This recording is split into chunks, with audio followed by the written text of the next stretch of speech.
Hello friends, welcome to my YouTube channel.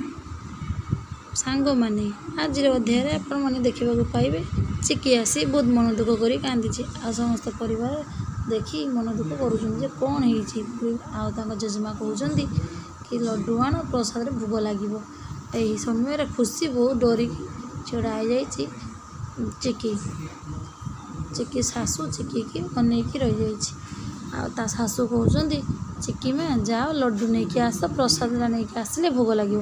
आ चिकी मु कांदी कांदी कही लड्डू मिलूनी मुझे रोषे घरे रखी किंतु लड्डू को किए नहीं जाइए लड्डू आ मिलूनी। यही समय जेजेमा विरक्ति होती विरक्ति होती जे बास बहुत कहलु बहुत समय नष्ट कलु एवं आ समय नष्ट करवा किसी भी दरकार नहीं आ पूजा हम ना कहीं लड्डू मिलूनी माने गणेश पूजा एथर बंद। चिकी आश्चर्य हो चाहिए बहुत मन दुख कर परिवार समस्ते भी बहुत मन दुख कर। समय हठात जड़े कुनी झी आसी कहे लड्डू तो मो पाखे अच्छी कहले से झीटी किए